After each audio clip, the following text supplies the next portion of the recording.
Are you excited?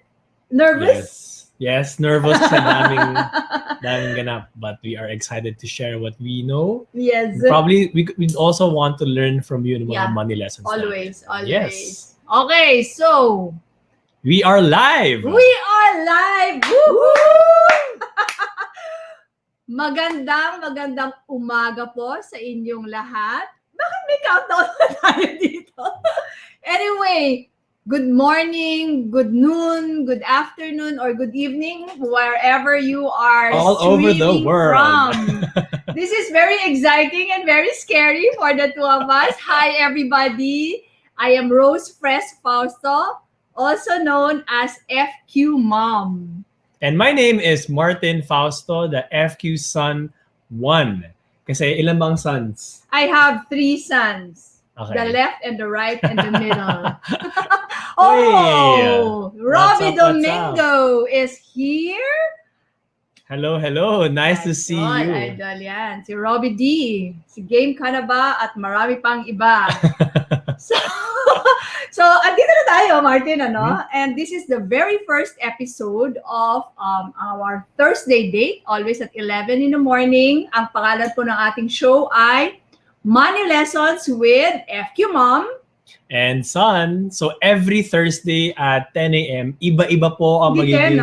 11. 11. So, every week, iiba-iba ang magiging Son para magkakaroon tayo ng relyebo. Di ba yung tamang term? Tama, relyebo. So, sino ba si FQ Mom? Sino ba ako? Ba't ba ako nandito ngayon? Well, as I said, my name is Rose Fresh Fausto. Dati po akong investment banker. Medyo maano yung tunog, ano? Ano ba yung investment banking? Yan po kasi, may pagka-highfalutin yung aking world nung araw. What we used to do, we used to syndicate loans. We used to prepare tawag mo dito, initial public offering.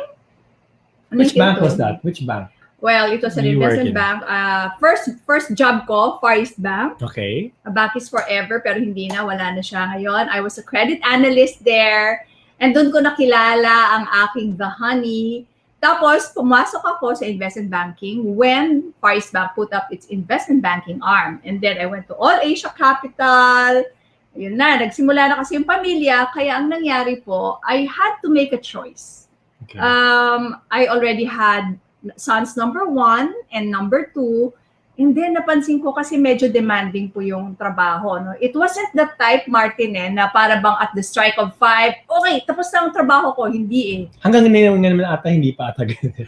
Lalo not work from home tayo kahit 5 o'clock, 5 a.m. or 5 p.m. Actually, ugali ko rin So, medyo nalaman ko na yung sarili ko, hindi ko kayang mag-shut off from work.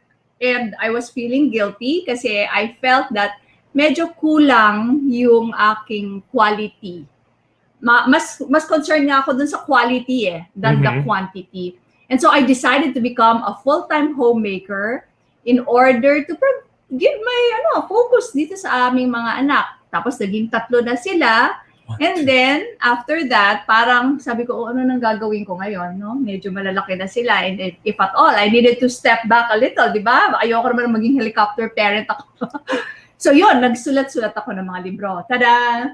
Yan ang aking mga libro. So it started with Raising Pinoy Boys, and then naging favorite nila yung tungkol sa Money Matters. Bakit kaya, Mart? Kasi parang kakaiba ata na for a mom to talk about raising kids tapos to dedicate an entire chapter on money. And usually kasi kapag sa Pinoy families, diba, it's usually the wife holding the money, getting to know more about the money. Tapos yung asawa, yung husband, siya yung bringing home the bacon. Siya yung breadwinner. Yes. So medyo kakaiba na ata na ever since we were grade school, tinuruan nyo na kami kung paano mag-invest sa stocks. Yeah, yun na weirdo yung mga tao, naka-balance sheet. Mga ganon. Yes. Sana all, sabi ni Evelyn, yes? Yes, 0215. Uy, salamat sa halo-halo ni... Yep. Yun, hindi mo lang nakita. Sino nagpahalo-halo sa atin? CJ Gorospe. Yes. So wait, so itong book, di ba? So nanganak ka na, and then after 3 sons, nanganak ka ulit ng mga libro. Nanganak ako ng mga libro. Yeah. Ayan na sila. 1, 2, madami na. 5. So, ngayon, ang pag-uusapan natin, ano ang ating first topic, Martin? Oy, Okay. teka, Intro magpakilala ka muna. muna. Intro, Sorry intro. So, ayan na po. Dahil sa pagsusulat, naging FQ, ma'am. FQ, dun sa una kong libro, doon ko pinakilala yung term, Financial Intelligence Quotient. Mhm. The ability to make sound decisions and actions in managing one's personal finances. At, eto na, bago natin balikan yung mga pinagsasabi ko. Please tell us about yourself. Okay, so my Son name number is one. okay. My name is Martin Fausto. I'm son number 1. I graduated from a course on business management, and ang ginagawa ko po, nagpapatamo ko ng negosyo on brand consultancy. So it can be about design, it can be about the employee or the personal branding of different members of the team. The company is called Brandem. And ang ginagawa talaga natin is to really help people shape and create their brand story in people by design. So, nagkaroon ako ng courage to put up my own business. I feel like 5 years ago, feeling ko kasi naging confident ako sa aking FQ or financial quotient, diba? May IQ, EQ, at may FQ. So itong FQ natin, nakita ko, meron akong enough savings at investments. Feeling ko kapag hindi naging successful yung negosyo, okay lang. Hindi pa ako kailangan mangutang para bumili ng mga kailangan kong bilhin. May safety net ka. Yes, yes. And we'd also like to say hi to Ina Gatmaytan. Yes, may padala siya. Si Ina, si Mikey, si Carlito. Hello, Mike Weeks. Mike Weeks. Yes. Very Crew. Ano? Crew Ford. Belly Crew Ford. Hey! Hello. Yeah, I know her. Hello, Checo. hello. Hi, good morning, everyone. Thank you for joining us. Money Lessons with FQ Mom and Sons. Yes. Okay. Hello. So that's a quick intro. You were an investment banker, wrote books. Ako naman, dating, akala ko talaga magiging employee ako all my life. Retire at 50, have a beach house, have a Range Rover. Yun talaga yung dream ko. Very Very specific. Very specific materially. Oo, materially. Pero nung nag-25 ako, parang nag-iba yung ihip ng hangin. And then, buti lang, meron akong, I grew up with money lessons that allowed me to put up a business and be more confident about it. Flying Kiss? Meron palang mga ganyan. Salamat sa Flying Kiss ni Pinoy Central. Cool. Yes. Okay, so, what do we talk about? First money lessons. Mga money lessons natin ngayon. Let's invite them. Please do write your first money lessons in the chat box. Ang tawag niyo ba dyan ay chat box o comment box? Kung ano man yung box na yan, pakisulat niyo po yung inyong first money lessons kasi at the end of the show, before 12 o'clock, pipili tayo ng isang winner at mananalo siya ng, kung ikaw ay tiga dito lamang sa Pilipinas, kung doon lang ang delivery address, isang autographed book of FQ Book 2, Why Financial Education Alone Does Not Work, Crash course. Crashing. A crash course in behavioral economics. 2-in-1 book po yan. Yung kabaliktaran niya, Psychology of Money. So, kung kayo naman, from outside the Philippines, siguro you can just choose from my ebooks. Yun na lang ang magiging price nyo. Pipili po tayo dun sa mga magbibigay ng kanilang first money lessons today live. Yan. We'd also like to say hi. Kanina pa siya actually, dami na siyang nabigay. Yay, thank you. PH Laparho. Tama ba? PH Laparho. And gusto ko yung energy ni Shan Karadvani, claiming that the book is hers. Kina-claim na niya yung prize. Gandahan mo yung money lesson na ibibigay mo para mapili ka. Yan. Okay. Please do type in the comment section. We have Kev199XX saying yung first money lesson niya is save money regardless how much you earn. Yes. It's about the saving, not about what you earn. Yeah. Oo. So, meron lang akong gustong pag-usapan, Di ba kasi we are talking about money lessons. When it comes to lessons, there are different ways of delivering the lessons, there are different ways of absorbing the lessons. Like, for example, kahapon, nakita natin, every 10:30 to 12, kasi dito sa same channel, Knowledge Channel on Scene Zone, meron si Kuya Kim at saka si Robbie D. Yung style nila, may mga lecture tapos may mga quizzes, ganyan. But there's another way of giving a lesson and learning a lesson, ano? And it is through stories. Yan ang medyo favorite ko. I feel that I'm a solid storyteller nung bata pa ako. Because of the way the human brain is wired, mas madali po natin na naiintindihan, naaalala kahit after so many years if the lesson is told in a story. Kaya Okay. ganun lagi yung style ko pagka meron akong gustong ituro kahit na gaano pa kahirap yan, behavioral economics man yan, loss aversion man yan, ano, I try to make use of stories. Stories. So sorry, you were mentioning something about the brain. Yes. What's special about the brain ba? Yung Okay. natin. Okay. So ito makikita nyo rito sa FQ Book 2. Alam niyo po kasi yung ating human brain, merong part doon, tawag natin prefrontal cortex or our rational brain. Yung may logic, kung alam mo ito yung tama, ito yung gagawin mo. However, meron din yung ating limbic system which is our emo brain. It's our emotional brain. Anong ibig sabihin yan? Yan yung parang, andyan yung sadness, happiness, andyan yung seat of all our emotions. Ano yung movie na yon? Ano? Yung movie na ang ganda, na cartoons about Inside Out. Inside Out. So lahat yung mga 7 emotions yun, nandun siya. Ngayon, di ba, when we talk about money, when we talk about career siguro, relationships, our health, what we always think is that kung alam ko na, kung naituro na sa akin, gagawin ko na. Kasi para sa kabutihan ko. Pero, yun ba yung nangyayari? Alam mo, no. Di ba, no? Hindi talaga. Kaya exercise, no texting while driving. Correct. Healthy food. Eating healthy food, regular, good sleep. Kahit na alam naman natin na tama to, more chances than not, hindi talaga nangyayari yun. And that's really part of human nature about it. Sabi ni Keb 199XX, when we talk about money, everyone is getting emotional. Tumpak ka dyan, correct ka dyan. Kasi nga, what drives our behavior is not our prefrontal cortex. It's not a rational brain, but it is our emotional brain.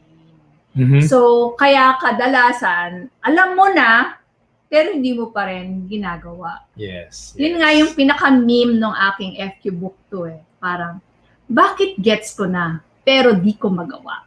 Oh, pwede ba pagsabi ulit? Bakit gets ko na, pero hindi ko pa magawa? Kung sino man makaka-relate, please share with us in the comment section, di ba? And share with us, ano yung mga examples din na may mga bagay na alam mo na kailangan mong gawin, pero hindi mo siya magawa. Madami yan. So, example, in your personal take. Personal take.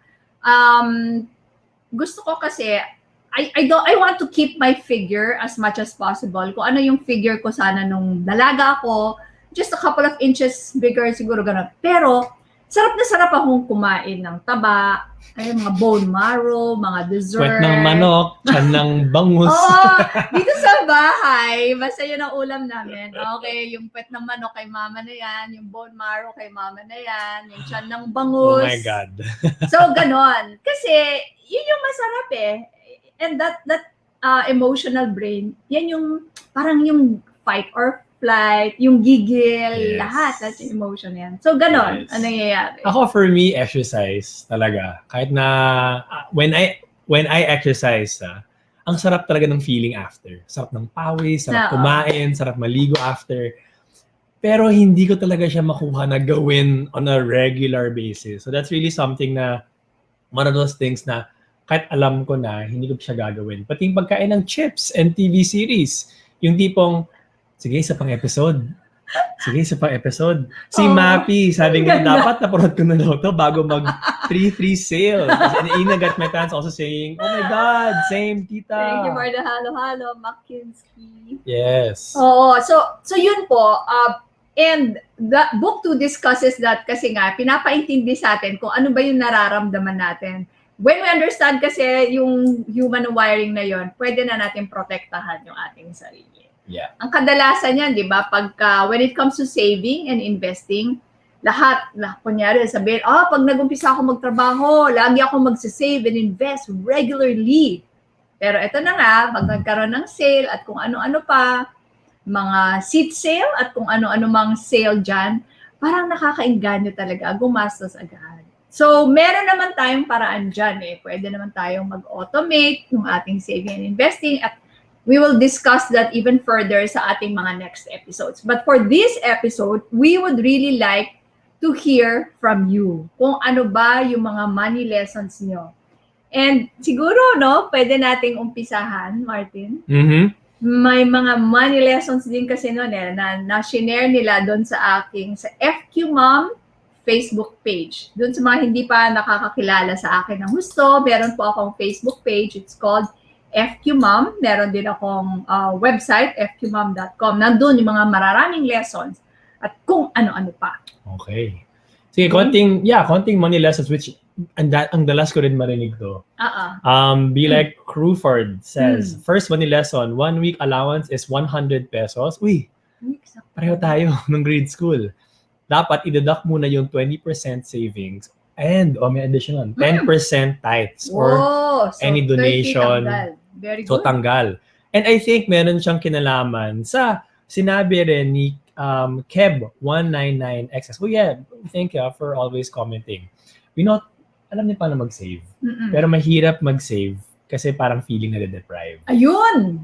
Yeah. That is so usual. When we talk about saving, we always associate it with depriving ourselves. That's why I really love the golden rule of personal finance, which I call the first basic law of money. Pay yourself first. Yon. When you say kasi pay yourself first, it shifts that mindset para hindi na siya deprivation.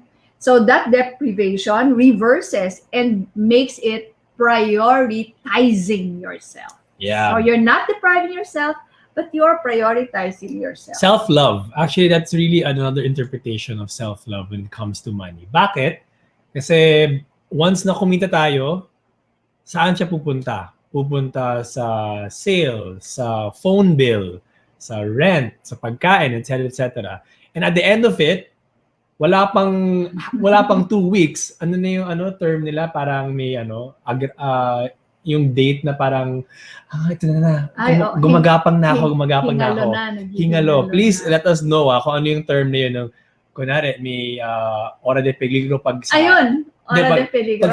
Pag sa day. Pero kapag yung sa sweldo, pag tapos na yung quinceañas, tapos na yung 30th, tapos aanin mo na lang, crawl ka na lang towards the next one kasi wala ka nang naipon. So sana, kahit 20%, tanggalin lang natin siya. Petsa de peligro. Yun, thank you. Thank you for sharing. Bis na oras naging petsa. Yan, please do. And si Anjay Prado from Facebook, sinabi rin niya na pay myself first before anything else and tough love. Yan, tough love yun. Kasi, honestly kung nakatanggap ka ng pera, sarap gastusin Yeah. Sarap manlibre, sarap bumili for myself, sarap mabigyan ng ayuda or ng regalo. Pero we cannot give what we don't have. Correct. So, sana we try to save at least 20%. Bakit 20%? Kasi at least that's a fifth. Actually, medyo maliit pa yun. That's where you start. But if it's still very hard for you, kahit anong percent, and then you work your way up. And it's a percent kasi kapag ginawa natin siyang number, for example, 25,000 yung sweldo ko. And then I save, let's say, 3,500. Let's say 3,500. I meant 10%. 10%. Kaya pag number lang, 25,000 yung sweldo ko, tapos 3,500 ang savings ko. And then next year, what if na-promote, tapos tumaas yung sweldo, kunwari, from 25, naging 30,000 yung sweldo, tapos 3,500 pa rin yung savings niya. Kapag ganun kasi, it won't be helpful in the long run. Yes. Kung umabot ka na sa point wherein 70,000 na yung sweldo mo, tapos 3,500 pa rin yung savings mo, medyo barya na yun at that time. Diba?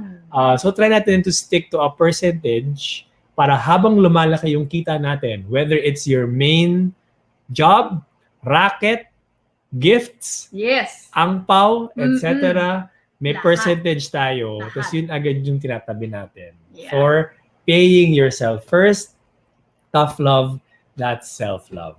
Okay. Uy, ano yan? Corona? Uy, may corona. Uy, ang ganda ng Ito corona. yung Miss Universe. Miss Universe. Thank you. Uy, may sinabi ko. Si Shan Karadvani. Money lesson I got from my dad is don't be a one-day millionaire. Don't spend everything at once. Correct, di ba? Correct. Kasi yung waldas. Your Lola Selling, the mother of my husband, used to call that gastang pulbos. Bakit pulbos? Ewan ko. Ano ba yung mga gastang pulbos na yan? Ganon. So, she was from Talavera. Yes. Oo. Pero meron isang medyo nasad ako dito. Nasad yung sinabi niya na yung nanay niya daw, credit card. Ayan, no? Sabi niya, si user 745-7352. Nandala ko na ng bingo. And it's sad that my mom used credit card to pay for another credit card's Due date. Hala. Yeah. O, parang kiting na yan. Utang Oo, na rin. utang over utang. Mapag-uusapan din po natin ang tungkol sa utang sa isang future episode. Kasi talagang ang hirap parang napagadali na masyado ngayon kung paano umutang. Ay, meron lang akong gustong tanungin pala sa mga viewers natin. So, malaman kasi in the next episodes, how we would be discussing with you the lesson. So, ano bang mga age natin dyan? Itong ating mga viewers ngayon. Are we Gen Z, Millennials, Yes. Baby Boomers? Oo, sige. Kung ayaw nyo yung age, kahit yung bracket na lang. Ano bang pinakamatandang buhay pa ngayon? Ako na ba yun? may 80s pa naman. Pero I don't think meron silang Kumu. Malay mo. At 80? Sana, I wanna be old and be open to open to Kumu. Hi, hello. Ayan. Hi, Rance Yap from Facebook. Yay! Meron tayong Carlito. Hello, welcome to Kumu. 27. Hey. Millennial. Hi, si Tita Salve. Hi, Salve sis. Hello. Si Salve, maraming binigay na tips sa akin dito sa Kumu. And money. She also talks about money Yeah, as of well. course. ANC on the money. Nagkakilala kami dahil sa mga diskusyonis na kaperahan. Di ba, Yes. Salves? And we also want to say hi to, gusto ko yung username niya, Pipiripi. Yeah. So Wow. that's 25 years old. So yan yung age kung saan ako nag-decide to quit my job and put up my own business. But I had to check, kamusta na yung pera ko nun. May emergency fund ka ba? Ganon ang mga tanong, di ba? Ano ba ang emergency fund? So dahil medyo live naman tayo, ang emergency fund is your savings, okay, ito. Again. Emergency fund is 6 times worth your monthly expenses. So, kunwari, kapag ang expenses ko kada buwan ay 20,000, lahat-lahat na yan. Shopping, rent, kunwari lang, pagkain, ganyan.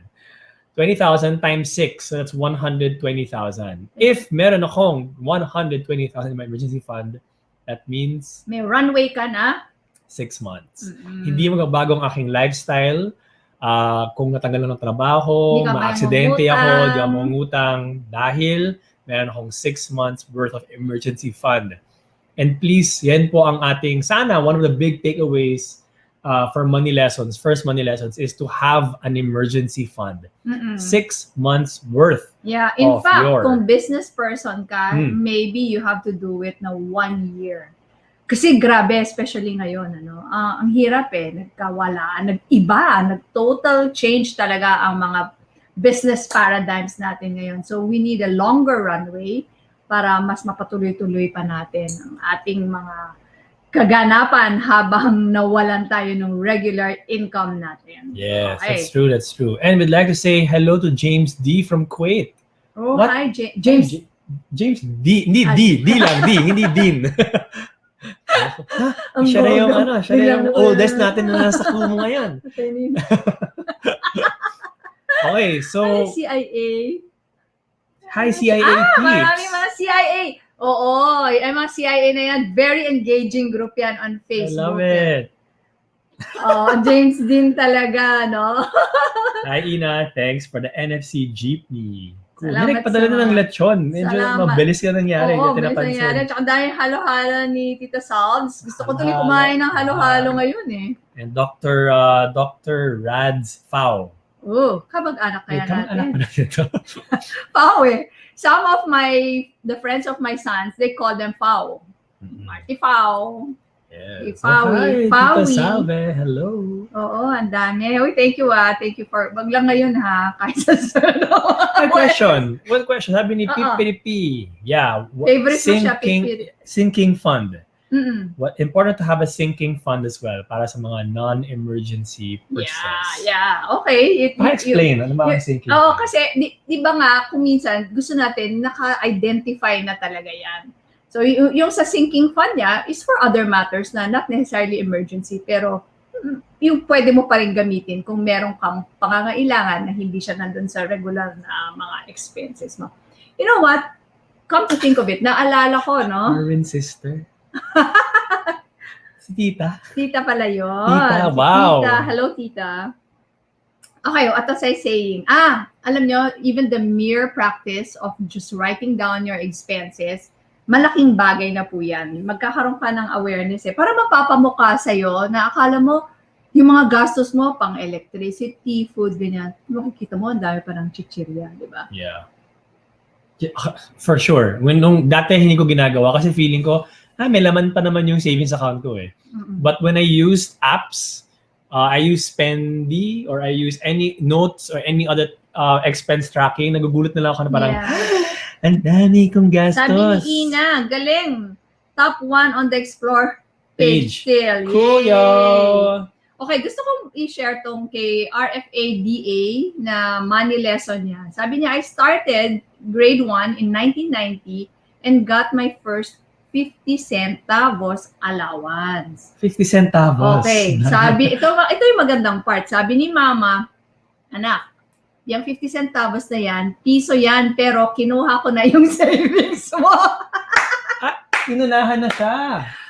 Yan ang FQ Mom. Wow, back in the 90s. Back in the 90s. Naunahan ako. Di ba? Ang tindi. Sabi niya, itong allowance mo, piso yan, kaya lang, 50 cents lang yun nasa iyo kasi tinanggal ko na yung kalahati para sa savings mo. So, agad-agad. So, kunwari, kung allowance ko 100 pesos, ang matatanggap ko na lang 50. Yes. Kasi yung 50, nilagay na niya sa savings account ko. Yeah. Wow! Di ba ang bongga? As a matter of fact. Wow. Di ba? Sila kasi nun, binibigay ko nung bata sila para maramdaman nila na sila yung magtatanggal ng minimum of 20%. Yes. So, ang allowance nyo nun ay? 100. 100 for? 1 week. Parang recitation, diba? Oo. So, pagkatanggap nila, di ba? Kwento mo nga yung sa treasure chest nyo. Every time na meron kaming allowance, ang request ko, sana in 20 peso bills para mas madaling magtanggal ng 20 pesos at ilagay agad sa treasure chest. So, lahat kayong magkakapatid, binigyan kami ng treasure chest. And each treasure chest may notebook kung saan nilalagay namin yung mga expenses namin, ano yung savings, ano yung balance. Tapos, ang style, bago kami makapagkuha ng makatanggap ng bagong allowance for the week, pinapakita muna namin yung notebook. Okay, ma, ito na yung notebook namin. Okay na, ito yung savings, ito yung balance. Tapos, yes, okay, ito na yung bago nyong sweldo. So, new... Sweldo. Allowance. New crispy bills. Yes. Okay. Pero, may continuation yan eh. Doon kay Bunso, si Anton. Si VJ Anton. Ang nangyari, nung college, nung binisita ko, teka, ano nang savings rate mo? Parang bumaba yata. Ganon. Okay. So, ginawa ko yung ginawa nung kaninang FQ Mom back in 1990. Nakatanggal na kagad yung 20% niya, nakadiretso na dun sa investment account niya. Hindi niya na yun inabot. Kasi kay Anton ko napansin. Sabi ko, tingnan mo nga yung savings rate mo. No, but last week naman, I saved more than 20. And then this week, ganyan. Okay, sige. So, let's make it easier for you. Yeah, kasi mahilig siya gumastos eh. Mahilig siya gumastos. Oo, so pero magaling siyang kumita. Yeah. In fairness. Very resourceful. Nung pandemic, kasi si Anton is a host. Tapos... Siyempre, dami na walang events, no? Ang naginawa niya, nagbenta siya ng prutas, ng bread, at iba-iba pa. Dami niya ibang racket na ginawa. Nung nag-JTA pa siya. Ano yung JTA? JTA is Junior Term Abroad. So that's an exchange program. Back in college, pag medyo mataas yung grades mo, mag-apply ka for an exchange program, pwede ka mapadala sa Europe, sa States. Si Anton, sa France. Sa France siya. Kami, may cap yung buong gastos. Medyo lugi si Anton dyan. Kasi whatever the amount for you was, yun din ang amount kay Enrique, yun din ang amount kay Anton. So kahit na 6 years yung gap, parang sinimplify lang namin. Tapos sabi niya, nung napansin niya medyo nauubos, grabe, anong ginawa niya? Namili siya ng mga shoes. Oo. Nag-resell siya. Nag-resell siya. Galing. Resourceful siya. Para commit. At meron siyang na-scam din siya dun sa Europe. Anong scam niya? Parang hindi niya na yung sa bike. Ay, oo. Okay. Well, hindi siya totoong scam, pero parang mahirap kasi yung language I barrier. like that you point that out. So, kung minsan po na hindi naman talaga sadya na sa scam kasi hindi natin naintindihan masyado. Kaya, ganun din, mag-iingat din tayo sa mga binibili natin, whether kung ano man yan, or especially financial product. Kung may bibiling kayong financial product, siguraduhin yung gets nyo kung ano yung binibili nyo. Kasi baka kagaya ng bike ni Anton, ano yung nangyari sa kanya? Akala parang niya, dapat i-return mo. Ang dapat i-return mo agad-agad after you use it. Pero ang ginawa niya, I think he kept hindi niya it. naintindihan na Yung policy. Oo. Kaya akala niya, uy, ang mura. So na-penalty siya na medyo malaki. Oo, sabi niya, oh my God, parang bumili na ako ng bike. So, syempre, tanggal dun sa ano niya yun. Budget. We didn't take care of that. He had to take care of that. So, yung mga ganon, no? So, that's a very, ngayon ko lang naisip na, that's a good money lesson. You have to understand what you're getting into rin, especially kung nasa French. Baka naka-French yung Baka. Sabi nga ni Kev, sharing niya from one of my favorites, si Warren Buffett. Risks come from not knowing what you are doing. Correct. Yes. Hindi mo namang pinaggagawa mo. Meron ka pang gustong i-share ng mga nila? May mga money lessons na dito nakuha eh. Sabi ni Jel Enriquez na every time daw na meron siyang hinihingi kay mommy para bumili, sinasabi sa kanya, ano, akala mo, tumatay tayo ng pera? In that tone. Ano, akala mo, tumatay tayo ng pera? Kapag may gusto ka, paghirapan mo. Huwag puro luho. Para alam kung gaano kahirap kitain ng pera. Tapos, ang napapaisip, tapusin ko lang. So, yung time down na yon, hindi doon siya gets, pero nung na-gets niyan, tumanda na siya na iniisip niya, is it wants or needs? Kasi na-share rin niya, yung first cellphone niya ay 3310. Oy, 3310! Sino nagkaroon ng mga 3310? At ilang araw na overtime ang ginawa niya para lang mabili na yon. So, yun din yung naisip niya. Ano akala mo? Alam mo, may isa pa dyan na yung similar din, yung sinabi niya, anak nga, agtak kiti kwarta. This one. Sabi ni Eric VC. Haan kayo nga I'm gonna say it in Ilocano because I am Ilocano. Sabi niya, haan kayo nga gastador. Haan kami agtak kiti kwarta, ha? Sabi niya, back in, sabi niya, circa 1993. Which means, wag kayong gastador, hindi kami nagpo-poop ng pera. It's so poop. Wow. Kaya parang, pooping money. Okay. Alam mo, that's really, Pinoy yan Ewan ko yung mga bagets ngayon. Ikaw, did you ever hear me say that? Hindi Hindi. But that was usong-uso nung panahon na bata kami. Yung mga, hindi kami tumatay ng pera. It is the Pinoy way of saying, money does not grow on trees. Pero di ba, ang bongga ng Pinoy talaga, lakas ng punch Hindi kami ang takpitikwarta. I have a question Hindi naman censored yun dito, no? It's a biological process. Poop na lang. Poop. Poop.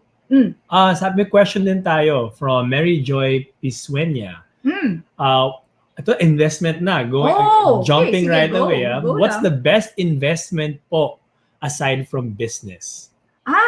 Actually, business is a difficult investment. Lalo na kung hindi mo pa masyadong naintindihan yung papasukin mong You have to put business. your time, your money.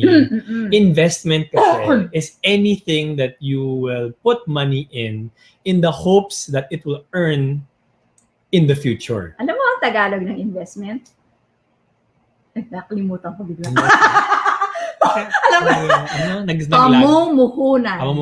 Pamumuhunan. So, yun nga, tama yung sinabi mo, you put in money with the hope of it earning in the future. Hindi siya yung naglagay ka ng pera tapos hindi ka Tapos, ano siya, hindi.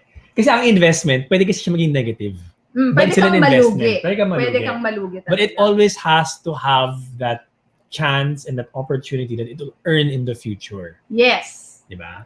Otherwise, ba't mo pa ginawa yun? Di ba? Mm-mm. Mag-charity ka na lang. Yes. Kung So to ginawa. answer the question, other types of investments can be stocks. Sabihin muna natin yung general. General. Okay. So, pwedeng active investment at saka passive investment. So, yung active, yan yung mga pag nagnegosyo ka, yan. Yung passive naman, ito yung it doesn't really require a lot of your time. Hindi ka kailangan tutok, but you are earning passively. Parang isang ganon, tapos okay, mapasok na siya. And I really like that we were able to teach our children kung ano yung lesson ng passive investment early on by teaching them how to invest in the stock market. Yes, di ba? Okay. So yun, passive siya kasi naglagay ka lang ng pera, iniwan mo na, tapos, may dividends. Surprise. So, si Mary Joy. Siya yung nagtanong. Oo, so Mary Joy, depende kung ito ba ay para sa main source mo na active.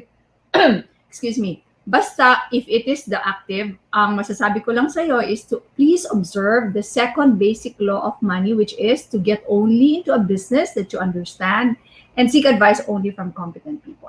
But I still do hope that everybody, kahit mga businessmen, meron pa rin lagi tayong passive investments. Kasi, yun kagaya nito, kung may mangyari man dun sa active investment mo, meron kang rest back. And we all need that passive investment in order to prepare for our retirement. Yep. So, active investment, passive investment. So, what are the different types? Sa passive naman, So, bigyan na lang natin ng dalawang main categories. Ito yung fixed income, at saka yung equity. So, yung fixed income, yan yung mga money market, mga time deposit, mababa lang ang kita niyan, pero masiguradong yung principal mo ay intact. Yun namang sa equity investment, ang mga terms yan, equity, stocks, ganyan. Ito po ay may risk na makakainin yung inyong principal portion. However, in the long run, it is the asset class that gives the highest return. Ano bang ibig sabihin pag nag-i-invest ka sa stock, sa equity? Ang ibig lang po sabihin yan, simply, is nakikisosyo ka sa negosyo ng mga magagaling ng magnegosyo sa atin. Yung ating mga taipan, like kina Zobel de Ayala, Decis, yung mga yon. Kasi, yung mga stocks nila, a portion of their companies are traded in the stock market. Para yun po yung ating paraan kung paano naman tayo makikisosyo sa kanila. Hindi lang tayo yung laging ibibigay ng pera sa kanila by patronizing their goods and services. Okay. Yun. Oy, ang dami. Pahalo-halo. Thank you. May maganda tayong question dito. Sige, go. Ano ba magandang negosyo kung nasa bahay ka lang? Okay. Alam mo na, syempre, kasasabi ko lang kanina, yun ulit yung sagot ko, kung saan ka magaling, kung ano yung, what would allow you to observe the second basic law of money, which is to get only into a business that you understand. So kung magaling ka magbenta, pwede siyang pagkain, pwede siyang healthcare materials, pwede kang training, pwede ka rin how to train a person to do online shows, online meetings, virtual events. Yan. Yes. Very, very important yan. Gusto kong sabihin sa kanila yung there is a Japanese philosophy, it's called Ikigai. Ito po yung intersection.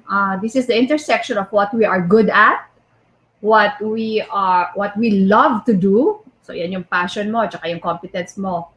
What you can earn from, and what the world needs from you. So if you're able to get that intersection of these 4 points, diyan po yung inyong point of success. Doon nyo ang pasukin nyo. And maraming millennials, di ba? Tsaka mga Gen X, both on Kumu and Facebook. Please, please. We shouldn't find our calling or our purpose in our 20s. Hindi siya must. Bakit? If we're gonna live until we're 80s, in our 20s, it's not even halfway, di ba? So we have so much time to look out for that. And what if before employee, naging negosyante, tapos back to employee, tapos back to negosyante. Okay lang yun. As long as you keep your money intact, you're not doing things that go against your core values. Okay yan. Who's to say you're not living your best life? Di ba? Yun kasi yung nakita ko mga millennials, mga kabatch ko rin na parang may pressure to already be in a job na tingin mo will be your forever, 'di ba? For life. Pero honestly, times change. 2020 really taught us, ganda nga the term 2020, 'di ba? Hindsight is only 2020. So that year really gave us clarity to what really is important to us. Relationships, money, career, etc. Tapos even like friendship, 'di ba? Like nakita natin sa comment section, we have Carlo Nunez and Ina Gatmaitan finding out na their batchmates pala. Yes. Kilala pala nila yung FT Son number 2. Oo, abangan niyo. Birthday boy. He's our March boy. Oh yeah. That's in a few days time. Yes. Cool. Ang galing. So we are now 955. Sige, wow! Sige pa. Sama all pa para maka 1,000 tayo viewers for our initial. Wow! Cool. This is so cool. Yes. Some lessons also shared on Facebook Live is having utang naman is not bad. That's true. Kasi it gives you leverage to be able to buy more assets. Na sana you can earn from, di ba? At saka sino ba naman na nakaka-afford bumili ng bahay ng basta na lang cash ibibigay, no? Konting-konti lang yun, baka mamaya money laundry. Honestly, even if you're 30 na, ang hirap pala makabili ng condo, makabili ng bahay, lupa. I mean, ilang milyon ang kailangan mo for that. But yun, sabi ang continuation ni Jolly is, ang question lang tungkol sa utang, paano ba natin siya gagamitin? Okay. Diba? Paano ba siya babayaran? So, ang utang kasi, dapat aalamin mo, bakit ka ba nangungutang? Ayaw ko pag mangungutang ka para sa papogi, pa-pretty, parang luxury. Hindi po dapat ganun. Yung mga utang, yun yung mga talagang big ticket items na hindi mo kayang bilhin lang ng cash. Yeah, kagaya ng a mortgage is a really good example of when a person should really consider getting into debt, no? Pero yung magbabiyahe ka kasi may seat sale, pero iuutang mo, hindi pwede yun. Tsaka hindi fun mag-vacation kag alam mong may utang Kasi parang at the back of your head, parang Tsaka kung nag-vacation ka, kada galaw mo, hindi mo ma-enjoy yung vacation talaga. Another way siguro, another good debt is that meron kang negosyo na kakailanganin mo ng mas malaking kapital. Siguro to buy more inventory. Yep. And sayang yung opportunity because meron ng order, prospective clients, doon pwede. Kasi meron kang makukuha in return. And if what you are getting into debt for, mag-a-appreciate naman yung value. Huwag ka namang mangutang nung may cellphone kasi may bago na namang model, mangungutang ka. Pagkuha mo pa lang yan, bagsak na kagad ang value niyan. So these are not the good things. And money really is something that you work hard for. So let's say kahit na may mga phone plans or let's say installment, kaya bibili ka ng the latest phone na honestly mahal, kasi mahal na niya ay mga laptop ngayon. Isipin natin kung installment siya, talagang nga bang 0% ang idagdag mo? Kasi kapag hindi natin afford, pause muna tayo. Yeah. Tapos ganun. Pero magpa-pause din tayo because we have more than 1,000 views! Yeah! Yes, yo. Sa susunod, sasayaw na sila. Tas masayaw. Uy, napansin ko sa Kumu nung inaaral-aral ko. Gustong-gusto ng mga viewers yung pakanta dyan. Ikaw, pasayaw na. Hirap kumita. Hirap kumita. Kailan Teacher Nats is saying, buy luxury if you can afford to buy it 10 times. Yes, you remember my FQ tip. hack. Thank you for doing that. Galing. Exciting pala to, Yeah, dami nangyari. Kasi parang puro hearts, puro halo-halo. Naghahalo-halo na rin yung mga comments natin. Naghahalo-halo na yung mga comments natin. Kung ano-ano na yung mga pinagsasabi. Pero alam mo, maganda kasi talaga, pinag-uusapan natin pera. Pakisabi nga dyan sa comment section, sino dito ang lumaki na hindi masyadong pinag-uusapan ng pera sa bahay? Tabu. Parang tabo. Tabu. Tabu. Tabo. Hindi. Tabu. Oo, sino yung gano'n? Ayan, So, sino Charmy. ako po, Charmy sabi ni yata. Charmia, 143. Carlo also. Oo, Carlo Nunez. Kami, kinokonek kasi sa religion. Ayun! Abby XOXO. Sabi, kinokonek sa religion. So parang hindi, parang, diba? I think I know what you're saying. Money is the root of all evil. Which is a Bible verse, diba? Yeah, but hindi ganun yun eh. Ang nakalagay, the love for money is the root of all evil. As a matter of fact, sabi nga, if there is one subject that is so well talked about in the Bible, do you know what it is? How about money? It's about money. Mas diba, how many mentions yun? Alam mo, hundreds. Kasi hindi ako masyadong Bible expert. Narinig ko to kina Randall Tiongson, Brother Bo rin sinabi na ang Yeah. daming mention ng Oo. money sa Bible. Kaya ang happy ko, natuwa ko, like when Brother Bo really got into this financial literacy, and during one of my earlier interviews with him, this is what he said. He said na maraming nainis sa kanya. Kasi, how could you? Para bang you abandoned us. Na you are now just talking about that money, which is the root of all evil. Pero ganun nga eh. Alam nyo, whatever you get into, kung wala pang kumukontra sa ginagawa nyo, ibig sabihin, konti pa lang yung reach ninyo. Sabi ko noon, when I started writing articles, nung wala pang mga nagdi-disagree, nung unang-unang beses ako na parang kinomenta niya ako na medyo nakaka-hurt na konti. But I said, uy, ibig sabihin, nagbabasa ng article ko, hindi na lang nanay ko at asawa ko. Si Kev, si Kev, Kev's been here since the beginning of our show. Sabi niya, sa kakanood yan ng teleserye, pag mayaman ka, kontrabida ka. Uy, ay, ang ganda niya na it's a good thing that you mentioned that, Kevin. Sabi niya kasi doon sa mga exercises natin, Martin, yung mga money memory, childhood money memory, laging patok na patok yan sa mga FQ workshops namin. Kung ano yung inassociate mo nung bata ka doon sa mayayaman, parang magkakaroon ng malaking impact paglaki mo. For example, inassociate mo na yung mayayaman, mga evil, mga greedy. Nako, chances are when you grow up, even if you have the chance, the opportunity to become rich, may mangyayari sa subconscious mo eh. Kasi syempre nobody wants to be bad, di ba? Yeah, nobody wants to be bad. So para bang, I don't want to be like them, the rich people. I mean, ang rich people, may good and bad. Parang poor people din yan. Yeah. Good and bad. A person always has two sides, diba? Good and bad, good and bad. It's what side you want to bring out that really impacts the people around you, etc. Sabi ni Tita Doris, money is a gift from God. Use it well and we are simply stewards. Correct. Yeah. It's a very healthy perspective on money because kung masyadong feel mong iyong-iyo yan, magiging swapang ka rin eh. Kung sinabi niya kanina, maganda yung steward, caretaker ka lang.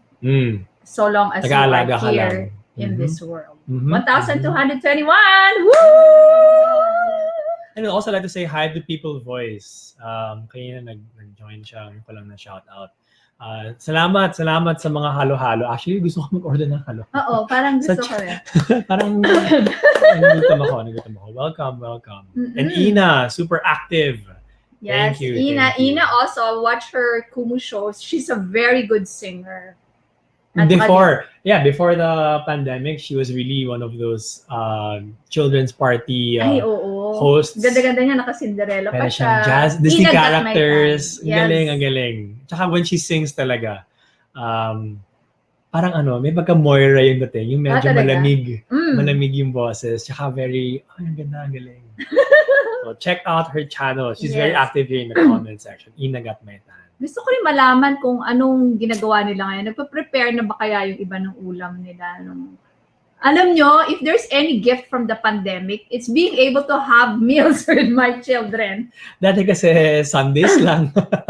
Dati, Sunday, one meal. Wow, may paletsyon tayo. Wow! Kay Tita Ina. Thank you, Thanks, thank Ina. you. Oo, kasi dati, pa Sunday lang. Parang masaya ka na kung naka 2 full meals together, In a complete week. family, in a week. Basta Sunday lunch yan lagi. Pero nung dumating itong pandemya, grabe. Lahat ng meals every single day, Monday to Sunday. Hanggang nung, meron akong gusto ko i-share ko sa kanila. Tutuwa ako sa mga boys. Kasi dati, that was our tradition. After Mass, we'd have lunch somewhere. Na, yan, sarap. Kung ano yung gusto kainin at that time. Tapos, di nung naging pandemya na, nawala na yon. Tapos there was a time, we would just ask them to order. Sunday, after I Mass. didn't realize they were paying for it na pala. Tapos sabi ko, ganun ba? Akala ko you were charging that to us pa rin. Di. Sabi na, kami na nagbabayad ng Sunday lunch. Uy, thank you very much. Kasi siguro feeling ko lang, tama ba ako? Nabawasan yung mga gastos nila sa gimmick. Nabawasan yung gastos nila sa gasolina, sa mga night out, at kung ano-ano pa. So siguro they felt, sige, tayo na mag-treat. Kaya since then, hindi na kami, nabawasan yung aming monthly expenses ni Marvin sa Sunday lunch. Napunta sa kanila. Nice. Nice. Oh my gosh, this has been so much fun. Sabi nga nila, Christine, nung sinabi kasi sa akin, 10:30 to 12, sabi ko, ang haba naman nun. Kanya, ay nako. Pag Kasi ang dami nagko-comments namin hindi naman natin usapan. nabasa yung iba. Yes, for our viewers who want to know more about money and to just learn more, whether it's video, articles, books, please check out FQ Mom's Instagram. Ano yung ating Instagram handle? Okay, the FQ Mom on Instagram and Twitter. Tapos sa Facebook and YouTube, FQ Mom. Yes, and meron ka ng website where you put all your articles and some videos. That's fqmom.com. Yeah. Marami. At saka ikaw naman, sabihin mo rin where they can reach you. Doon sa mga interested na mga personal branding, you need help to tell your brand story, whether it's for your company, your organization. Yes, so for those interested to learn more about branding and what you could do, especially online na lahat, do check us out, brandem.ph. That's BRANDEM. That's Brandem, shortcut for branding them. Because we focus on branding people. That's brandem.ph. Instagram and Facebook, it's Brandem Consultancy. Tapos, you can also just message us, DM us, and we'd love to talk and to chat. We only have a few minutes left. Yeah, ilang minutes na lang ba? We only have 6 less than minutes. 8 minutes left. So, I think it's up to us to... ayan pala, may nag-comment din, www.brandem.ph ang ating website. Yes. Thank you, Abby XOXO, Gossip Girl. So, meron tayong few minutes left and ang tawag ito, we'll have to pick the winner. Oh, yeah. We have to pick a Sharon, winner. So, meron na Sharon ba? already messaged us Okay. here. Tapos, I think ito yung nanalo sa atin. User PH Laparjo. I think that's Jolly Lapar. Kanina nag-comment din siya ang ating Ano yung real memory name niya? Sharon. Ano yung lesson niya? So anyway, we will be getting your address. Ito, pakita ko na. Bigyan tumayo ang lola. Buti hindi ka naka-shorts. Ako, Naka-jacket. hindi ako pwede tumayo kasi naka-shorts lang ako. So this is what you win. This is my latest book. Congratulations, This Jolly is a fun book Lapar. kasi So it's a 2-in-1 book. It's a 2-in-1 book. By the way, you might be wondering, where are we now? We are in our library. Alam nyo, nung bata sila, nanay na nanay, this is where they would do their homework. May kanya-kanya silang workstation. Tapos dito rin ako nag-work. Yay! Ngayon, naging Nice. workstation na. So please, Jolly, if you're still here, we'll try to get in touch with you also. Tapos, si Mappy is asking how to purchase your book. And hello to Apple Faith. Okay, it's available online na rin sa mga shops. And if you want your autographed copy, please just go to fqmom.com, click books. Yes. And yes, Mappy. We will deliver. Every week for the next few weeks, we'll have different topics all about money. So right now, it's just... Ay, gusto ko rin mag-thank you kasi sinabi ko, yung we will deliver to your doorstep. alam na namin 100 ang charge namin pag nationwide, pag Metro Manila and then provincia 200. Yung mga, I am so thankful I have buyers from outside the Philippines. Wow! Ang laki ng courier nila. Pero Mas mahal ba go sa lang. book? Ano ba? Sobrang mas mahal sa book. Oo. Sobrang mas mahal Okay. sa book 5 times. So thank you very much. It really warms my heart. Si Teacher Nats daw, siya daw yung... Ay, hello, Teacher Nats! Siya daw yung Anong score mo? One of these episodes, we will talk about that, ang inyong Mac Emong score. Yes, yes. Siguro I can announce it in here. We'll be having an online book launch of FQ Book 2. It's going to be on March 19 at 4 p.m. So light. Abangan nyo lang po sa fqmom.com ang mga detalye. Wala. 2-in-1 kasi, 2-in-1. 2-in-1. Pauso ko lang yun. 2-in-1. Ba't ko nga ba ginanyan? So, magkano ba to? It's 680 pesos. 680. Yes. Okay, tama. Okay. Not bad. So, baka kailangan na tayo kasi basta sa season, tinatangkal ka lang bigla. Yeah, but we'd like to also give a shoutout lang kay shoutout po, Barangay NS Amoranto Frontliner! Woohoo! As in medical frontliner. God bless you, ha? God bless Wow. you. Thank you for doing your job for us. And, okay, so Meron ba, last question. Mm. We have a few minutes. Amazon book. Wala Pa. pa. FB book 1. Yes, all the other books are on Amazon. Yes, In yes. ebook form, meron. Ito lang wala pa. Okay, so just to wrap up our first episode, what can you expect in the next coming weeks? Mag-iiba ang aking itsura, pero same lang ang aking nanay. And next week, we'll be joined by episode number 2. His name is Enrique. 2 ba or 3? At 3. Si Anton muna mismo. yata. Anton. He's the, dati siyang mixed VJ. Yes. And then he's also doing hosts and his own podcast. So he'll be learning more about how to make money kapag hindi ka employed. How to order freelancer, etc., etc. So how to order book, fmom.com. But para lang tayo, we'd like to thank you for joining us in the next couple of weeks. We'll always talk about money. FQ Mom, FQ, we have IQ, EQ, and we like to talk about FQ, no? Financial Intelligence Quotient. So let's smile para lang may tayong pang screenshot in 3, 2, 1, smile. Thank you Yay. very much. So again, it is very important that we understand our first money lessons, which is our topic for this episode. Kasi napansin ko, dun sa mga marami nagpadala sa Facebook, may common denominator. Ang money lessons natin, talagang may impact yan hanggang pagtanda natin. At nanggagaling yan sa childhood pa lang natin. So mga momshies and popshies and guardians out there, be very careful of what money lessons, what childhood money memory your children are getting right now, because they will really, really impact their relationship with money until their adult life. That's very, very important.